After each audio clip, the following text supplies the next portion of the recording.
IPL 2024 లో భాగంగా Mumbai Indians తో జరిగిన మ్యాచ్ లో 7 వికెట్ల తేడాతో ఆర్సీబీ ఓటమి పాలైంది. ఈ మ్యాచ్ లో ఆర్సీబీ ఓటమి పాలైనప్పటికీ ఆ జట్టు స్టార్ క్రికెటర్ తన మంచి మనసుని చాటుకున్నాడు.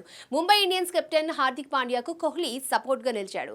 రోహిత్ శర్మ అవుట్ కాగానే హార్దిక్ క్రీజ్ లోకి వచ్చినప్పుడు అభిమానులు స్టాండ్స్ నుంచి గట్టిగా అరుస్తూ బూయింగ్ చేశారు. వెంటనే కోహ్లీ ప్రేక్షకుల వైపు చూస్తూ హేళన చేయొద్దని కోరాడు. దయచేసి ఆపండి అన్నట్లుగా కోహ్లీ సైగలు చేశాడు. స్టాండ్స్ వైపు కింగ్ కోహ్లీ చూస్తూ ఏంటిది అన్నట్లుగా రియాక్షన్ ఇచ్చాడు. వెంటనే ఫ్యాన్స్ హర్దిర్ అంటూ చీర్ చేశారు. ఇందుకు సంబంధించిన వీడియో ప్రస్తుతం సోషల్ మీడియాలో వైరల్ గా మారింది. కాగా ముంబై ఇండియన్స్ కెప్టెన్సీ బాధ్యతలు చేపట్టినప్పటి నుంచి హార్దిక్ ఫ్యాన్స్ నుంచి వ్యతిరేకత ఎదురవుతూనే ఉంది. అందుకు తోడు తొలి 3 మ్యాచెస్ లో ముంబై ఓడిపోవడంతో ఆ వ్యతిరేకత మరింత ఎక్కువైంది. హార్దిక్ మైదానంలో కనిపించడమే చాలు అతన్ని ఫ్యాన్స్ టార్గెట్ చేస్తూనే ఉన్నారు. అయితే ముంబై వరుసగా 2 మ్యాచ్ల్లో గెలవడంతో ముంబై ఫ్యాన్స్ కాస్త శాంతించే ఛాన్స్ ఉంది. ఇకనైనా హార్దిక్ ను ముంబై ఫ్యాన్స్ ఇష్టపడతారా లేదా మళ్ళీ ట్రోల్ చేస్తారా అన్నది వేచి చూడాలి.